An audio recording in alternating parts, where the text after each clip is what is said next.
Six. In the last 5 years in Nevada, he was living out on Franktown Road in Washoe Valley, just a few hundred feet from the Franktown station on the water site. But despite all of that and his keen interest in Nevada history, he didn't develop a specific interest in the VNT until 12 years ago. I guess never too late, right? All right, so introducing Bob Oates and the last photographs of the Carson engine house.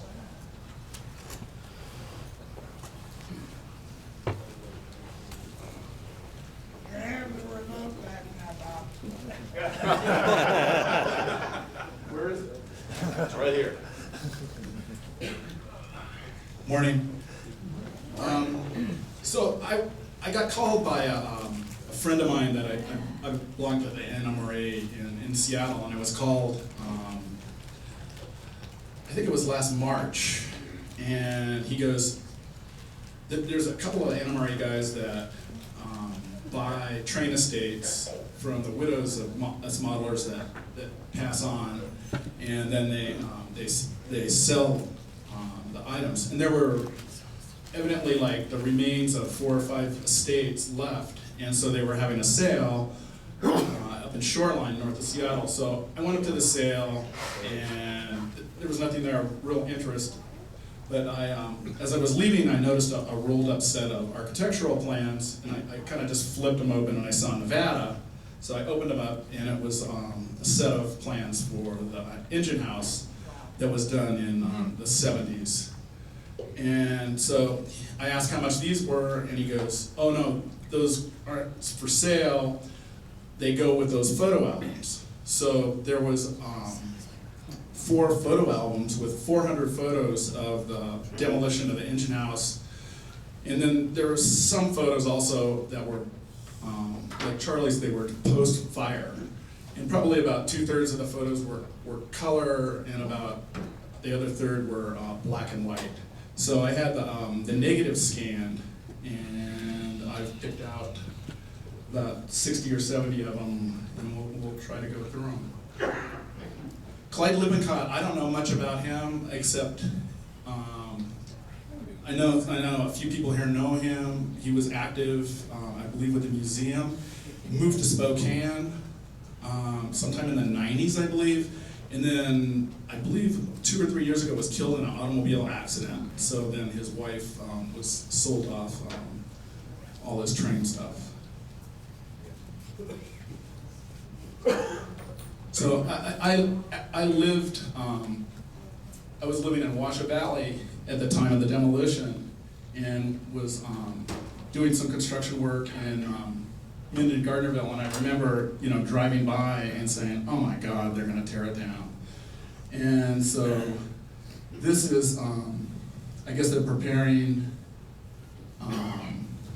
by taking the heavy metal off the roof.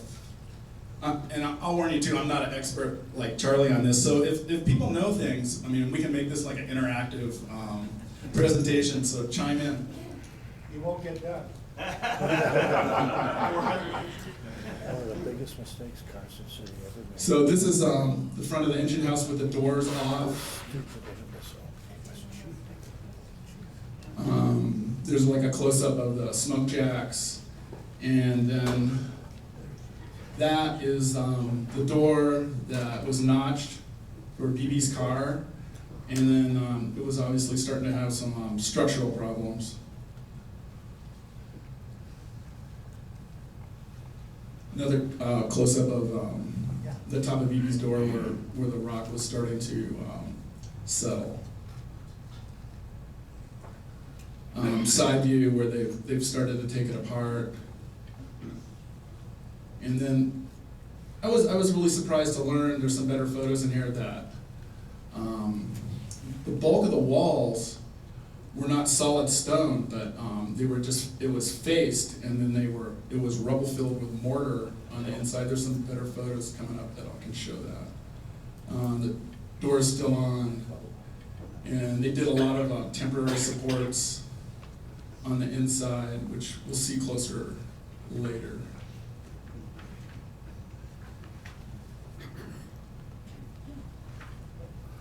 These really show the metal bracing and hinges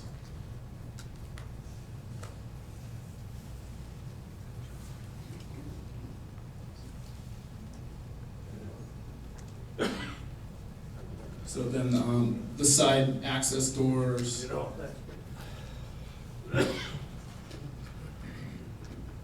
Oh, and then I guess I did get one photo in here that was right after the fire, because you can see the hoses still in there. This is the courtyard, and then powerhouse and boiler house, and then pipe racks.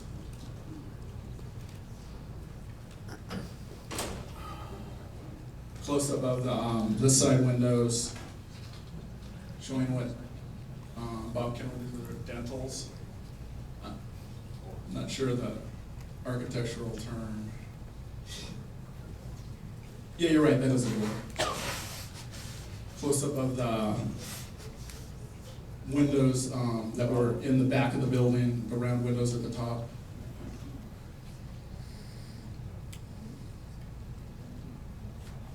Close up of the stonework detail.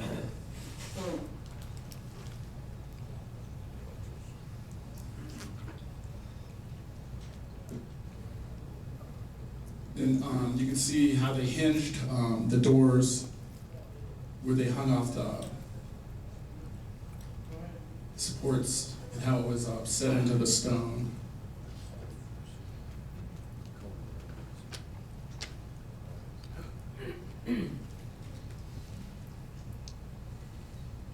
So, back wall, you can see a lot more detail of the stone in these, because the roof was off and there's natural light.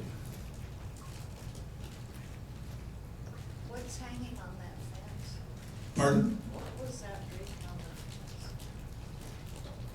Oh, barbed wire, concertina wire. That's just something crawling for a reason. So these are after they removed the doors, and they're all stacked up. And we saw 4 of them the other day, the original doors that are over at NSRM hanging on the wall in the back shop. And I believe these were all pallets that they took the stone that they were going to salvage and loaded it on those. Just a detail photo of the rock work on the side of the building. The scuppers.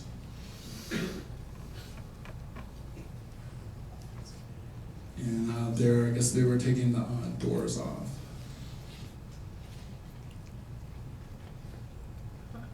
So then you'll see in a couple of their photos where the bolts went through and attached into the ends of the bottom cord of the trusses. And then, so everything was, it was supported, fairly, all tied together fairly strongly.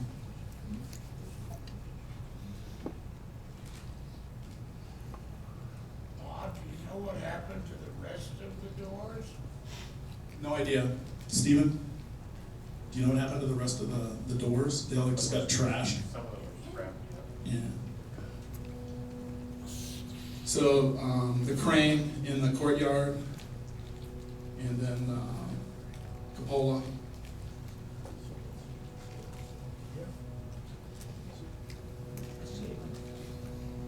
And then here they're taking the crane down. So this crane, I'm not sure what happened to it. The crane in the forge is the one that's over at the museum that's whole. This is two. This is too, okay. Yeah, both of them. So a detail of the floor joists and the planking. So I don't know, we were looking at these, trying to, get an idea off of this 4x4. These probably were, looks like 12-inch and either 3 or 4 inches thick. So that would make the floor joists probably maybe even a 6x14.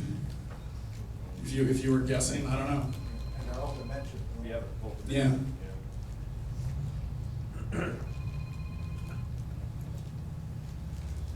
So the engine house, so the temporary supports.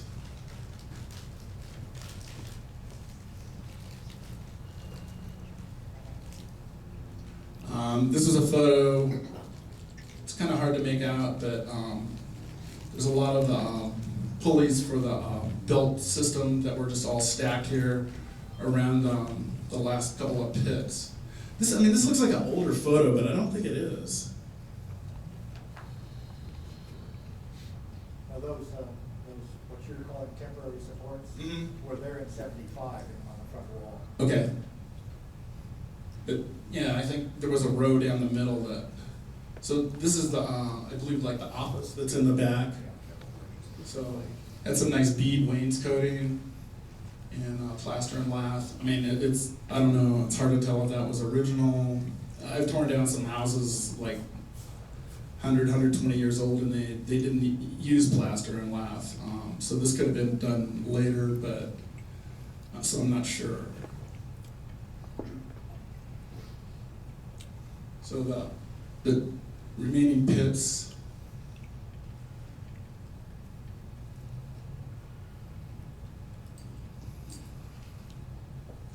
so here they're starting to get into removing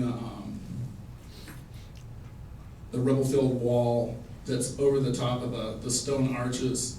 So I guess what they were really trying to get at to salvage was the full blocks of stone. So I believe those ended up in a couple of wineries over in Napa Valley. One.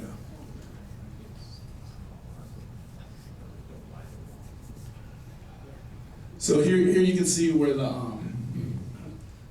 rock bolt, and the washer, bolt and washer are tied back through into the bottom cord of the truss.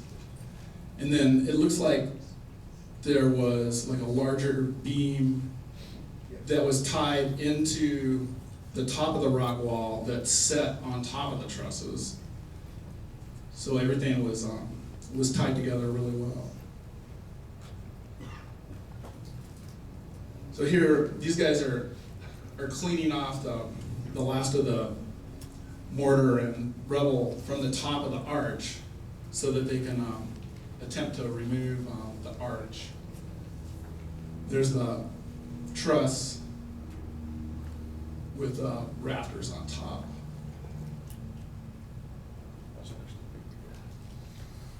So another photo of the same thing, but showing the beam that ran along the wall in the front, and then the bolts.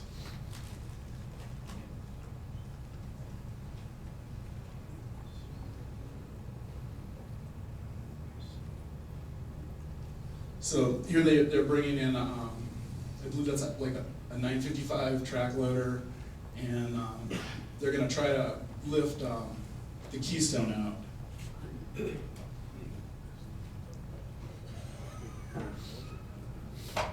So there they have it up, and it's starting to come apart.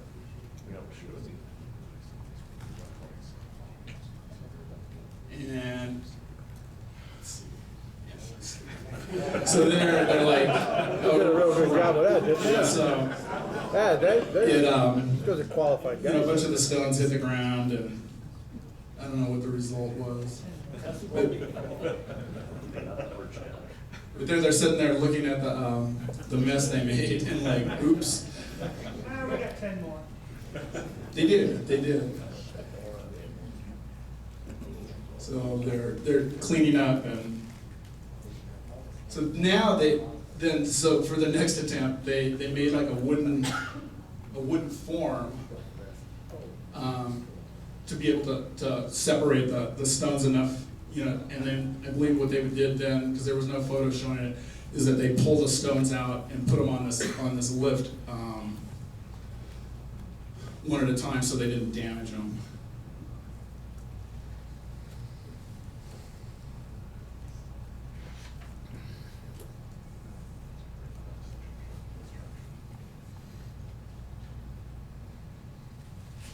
So the pigeons were still hanging out.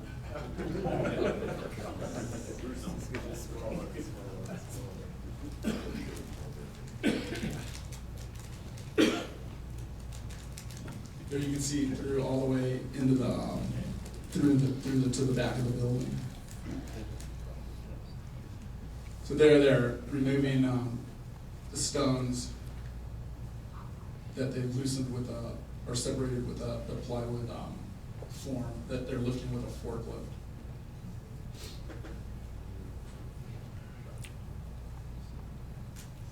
So it's kind of funny that I didn't see numbers on all of the stones, but there were numbers on some of them, so.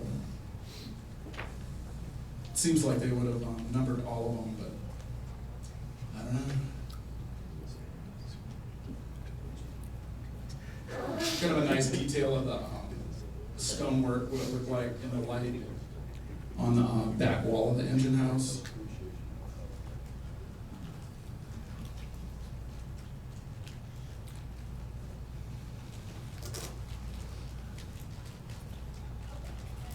They're just removing more rubble fill from the top. So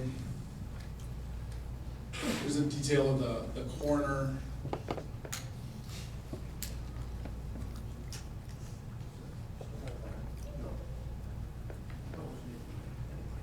And I guess like here they're down to the last arch.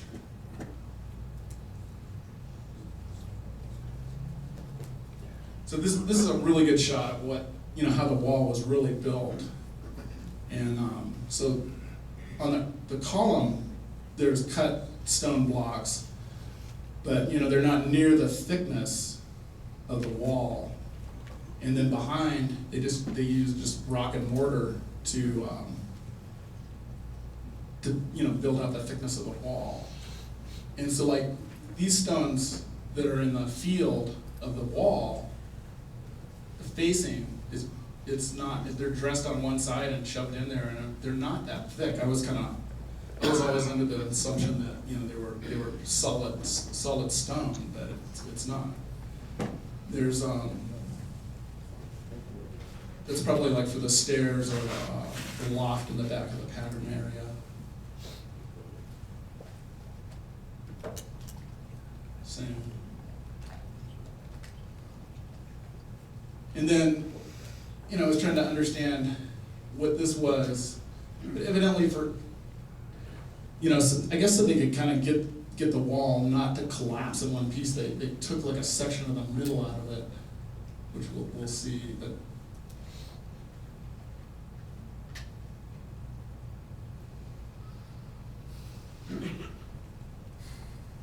These do look like the top caps were solid stone. But I believe that's like wood that's folded over.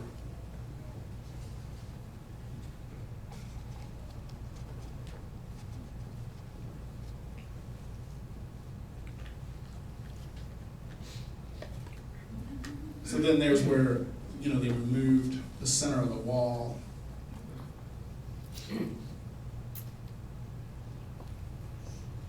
Could have been, trying to keep the building from collapsing to the outside. If it collapsed, then they wanted it to collapse to the inside.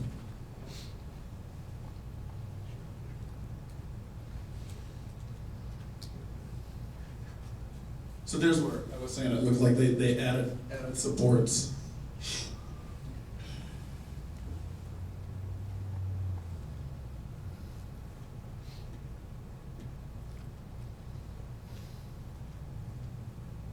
Just a detail of the stonework and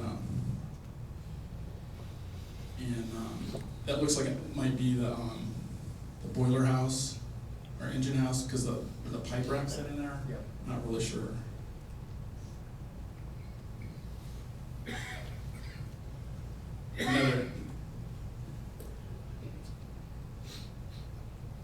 Another one of the heaters.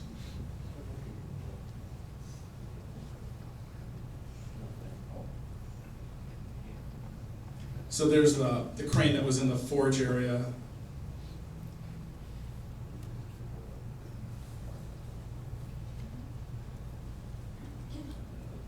Close up of the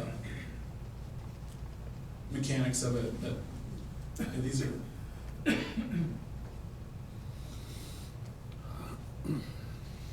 And then, I don't know, did you guys see the safe in there? This was in the photos.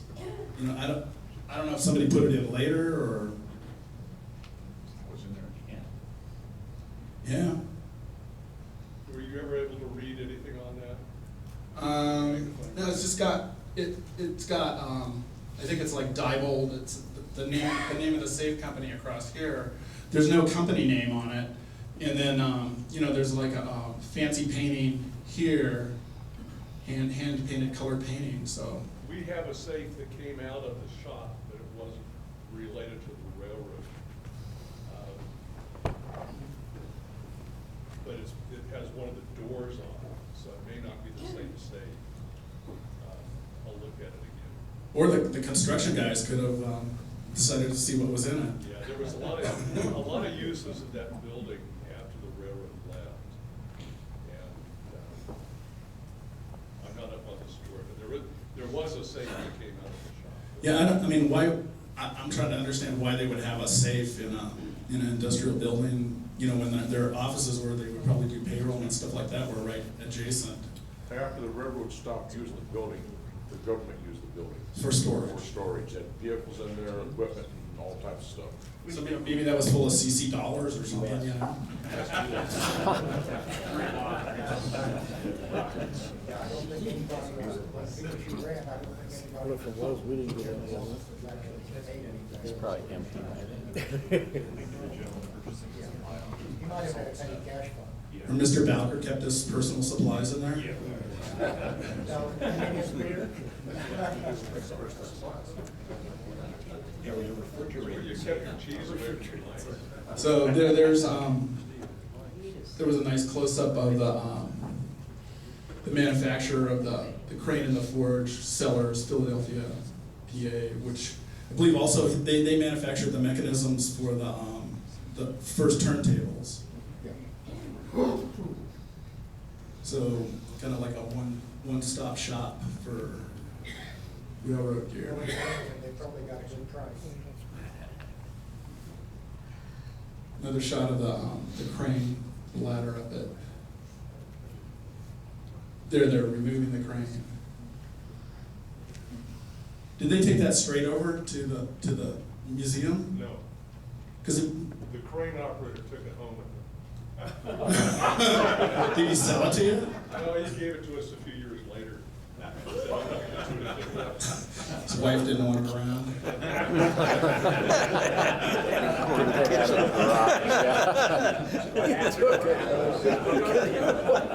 Look, honey, what I got today.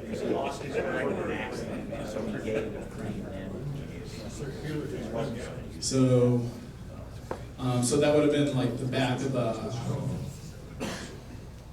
the engine pit room, and then going into the back, and then where the doors rolled or slid. And then the powerhouse boiler room. And that's kind of, oh, that's also the crane.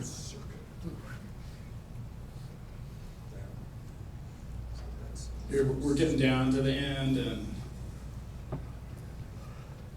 the back two wings, the machine shop and forge area, car shop areas, all still had the typical same construction as the front, with the beam in the back.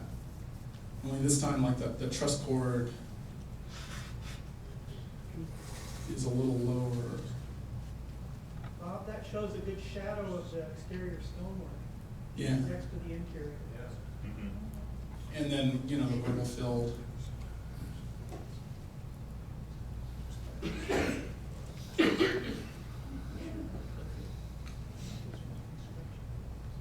So there's where I believe those marks were painted out, and they removed that section first.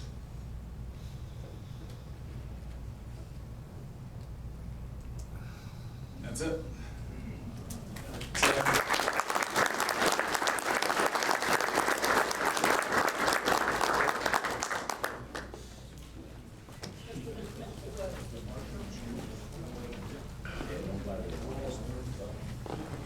Thank you, Bob. You really should have warned us that we needed tissues for this. That was quite sad. I started to hand them out.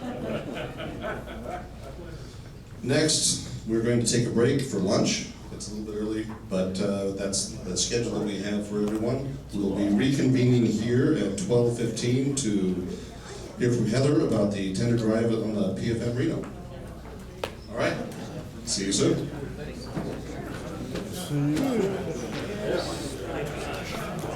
Or something like that, or something like that. So, this might be something